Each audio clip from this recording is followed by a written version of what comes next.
سينما سمرة كابيزي رابيزي حيلنا للنبت فلتت حبوز دستا سحاب سنيت رفتا نخسر النهار سينما سمرة سسنا ينعكم كبرات تخطاتلتينا إذا channel زينات سبورت حزنا قريبنا لنا نمكتتالكم بأخبروت نعدم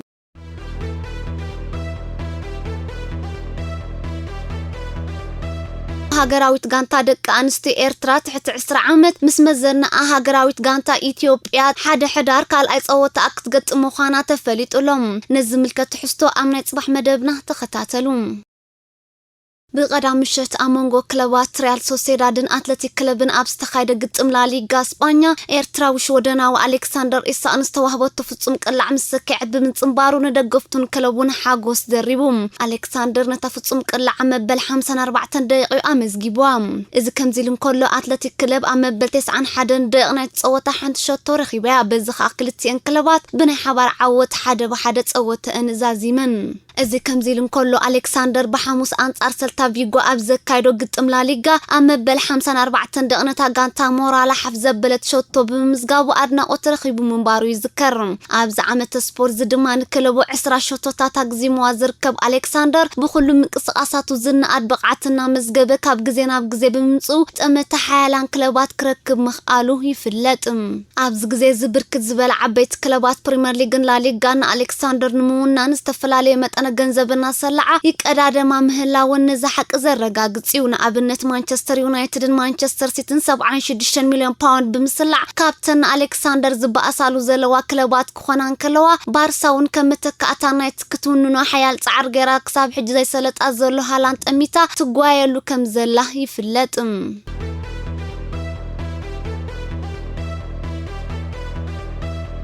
አትሌት መቅደስ ወልዱ ተሸላሚት ወርቅ ሜዳልያ ኮይና ኤርትራዊ መበቆል ዘለዋ ፈረንሳዊት አትሌት መቅደስ ወልዱ በቀዳም 30 ጥቅምቲ ኣብ ፈረንሳ ኣብ ዝተኻይደ ውድድር ናይ 20 ኪሎ ሜትር ቀዳሚት ኮይና ብምዕዋታ ወርቅ ሜዳልያ አትዒታ አትሌት መቅደስ ወልዱ ንውድድራ በሓደ 1324 ግዜ ብምዝዛምያ ተሸላሚት ወርቅ ሜዳልያ ኮይና ዘላ ኣብቲ ውድድር ፈረንሳዊት ሊ ዌስቲፋል በሓደ 42 ግዜ ተፈንቲታ ካልኣይ ደረጃ ካዛክስታናዊ ዛና ማምሃዝኖቫ ብ3 4 دقيقة دحيرا سالساي درجة بمحاز تعود كوينن تشلمتي برورنا حسن ميداليا كم زخوناون تفليطم اتليت مقدس ولدو اورح مسكرم ابستخايد الشامبيون فرنسا تراك ناي صرغيا غويا 10000 متر ناي فرق ماراثون وددرن قداميت كوينا دحر معواتا بلصت اتليت فرنسا ناي ورح مسكرم كوينا كم استشلمت ايرسعن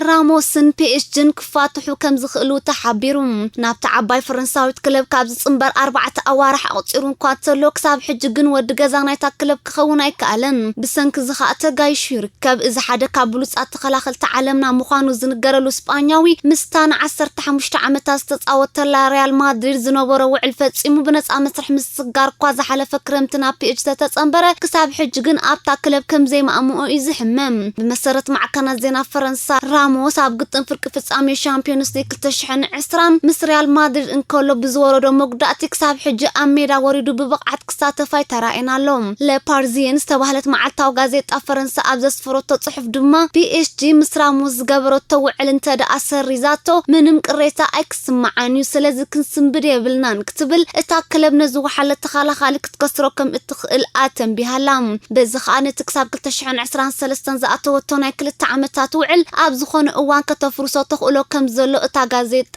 ኣንፈቲባ ራሞስ ኣወርሒ ሓምለ ብ60 ሚልዮን ዩሮን 9 ሚልዮን ዩሮ መቆሸሽና ፒኤስጂ ተጸምቢሩ ንኸም ሜሲ ኔይማር ምባፔን ከምኡ ድማ ንኸም ኣርጀንቲናዊ ብሉጽ ኣከፋፋሊ ዲ ማርያም ዝሓለፈ ክረምቲ ዘፈረሞንቶ ኔዘርላንዳዊ ብሉጽ ኣከፋፋሊ ወዲ 30 ዓመት ዋይናልዶምን ካልኦት ብሉጻት ተጻወትን ሓቂፋ ዘላ ፒኤስጂ ብወግዑ ኳነት ተኸላኻላይ ከም ዘይትደልዮ እንተ ዘይገለጸት ራሞስ ናብታ ዝነበራ ክለብ ቀጢፉ ክምለስ ድሌት ከም ዘለዋ ግን ምስታ ክለብ ምቅራብ ዘሎን ወገናት ይሕብሩለው ንኣብነት ብራዚላዊ ዳይሬክተር ስፖርት PSG ሊዮናርዶ ድሕረት ዝሓለፈ ዓርቢ አንጻር ሊል ገጢሞም 2-1 ምዕዋቶም ራሞስ ቅድሚ ምሳና ምጽንባሩ መጉዳእት ከም ዝነበሮ ንፈልጥ ነርና ሕጂ ኸኣ ክብል በት ተጻዋታይ ዕጉባት ከም ዘይኮኑ ዝኣመት ተዘረባ ኣውሲኒዩ ይኹን እምበር PSG ክሳብ ሕጂ ነተጻዋታይ ክሰናበት ከም እትደልዮ ዝገልጽ ወግዓዊ ሓበሬታ ዘይመሃባ ብፍላይ ነፍቅርታ ክለብን ማዕከናት ዜና ፈረንሳን ኣሰልችዎም ከም ዘሎ ይዝሕበር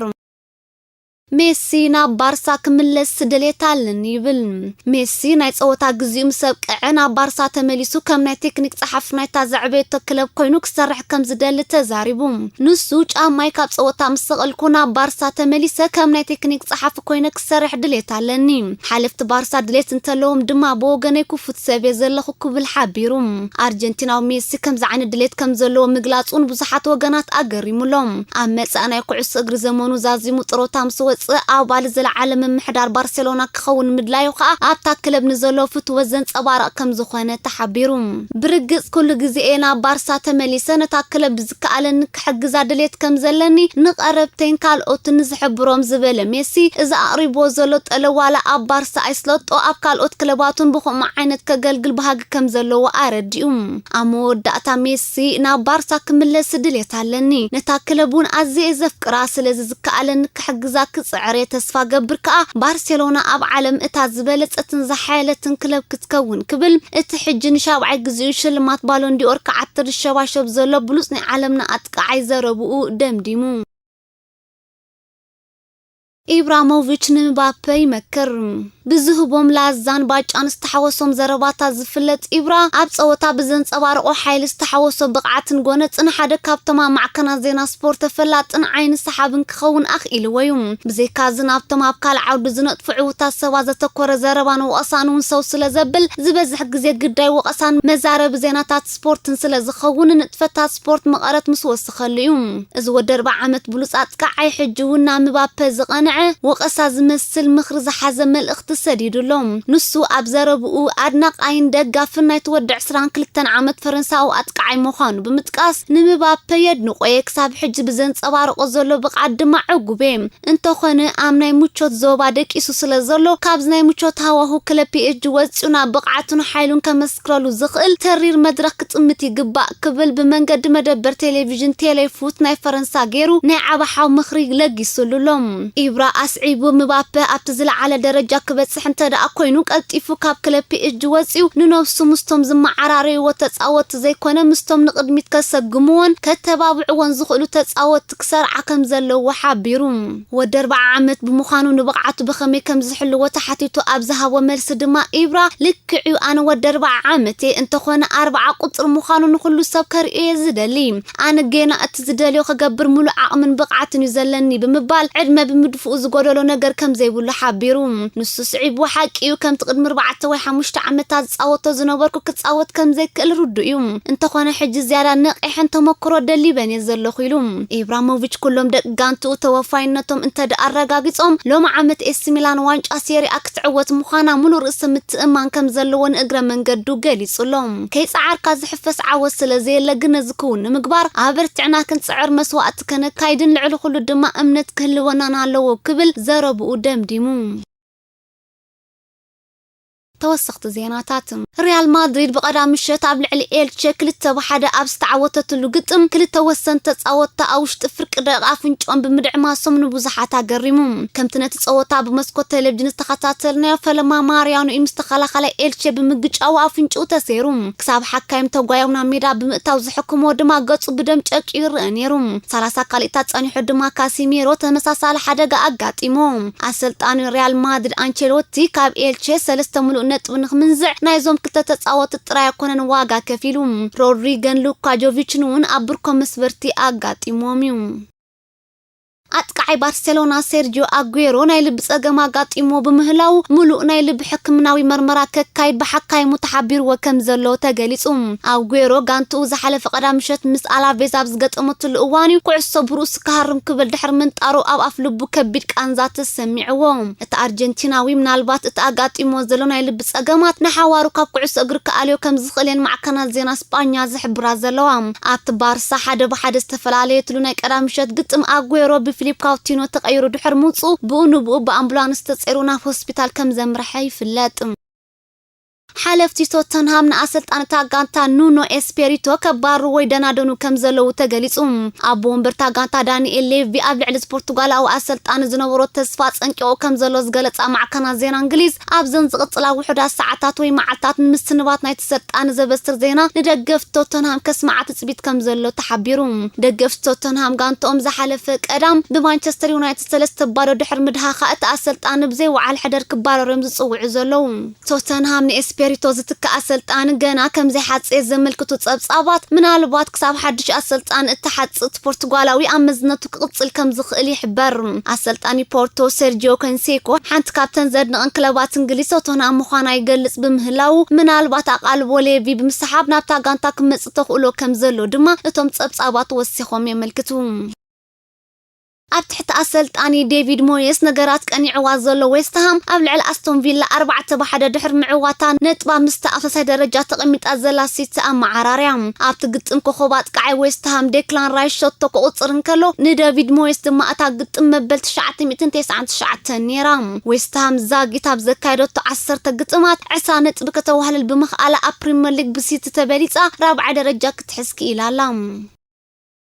ሞሪኖ ጋንቱ ዝሓለፈ ሰንበት ቢኤስ ሚላን ድሕር ምስዓራ ብሕርቃን ዝኣክል ዝሕዞን ዝጭብጦን ሲኢኑ ነይሩ ሞሪኖ እቲ ግጥም ኣሜዶ ብምንባሩ ንኤስ ሚላን ሕርሕራ ገይሩ ቅጥቅጣ እኳ ትጽቢት ተገይሩሉ ተነበረ በንጻርዩ ኮይንዎም ሮማ 2-1 ተሳዒራ ወጽያ ኣጥቃዕቲ ኤስ ሚላን ኢብራሞቪችን ፍራንኬሲን ድማ እቶም ንልዳት ሮማ ዝደፈሩ ተጻወቱ ነይሮም በዚ ድማ ሞሪኖ ኣሜዶ ከተሳዕረ 43 ግጥማ ዝተጓዕዘ ጉዕዞ ኣብቲ ግጥም ከኽትም ክኢሉ በዚ ድማ ሮማ ካፕታን ሴሪአ ኢጣልያ ትመርሕ ዘላ ናፖሊ 12 ነጥብ ድሒራ ኣብ 4 ደረጃ ክስራዕ ክኢላላ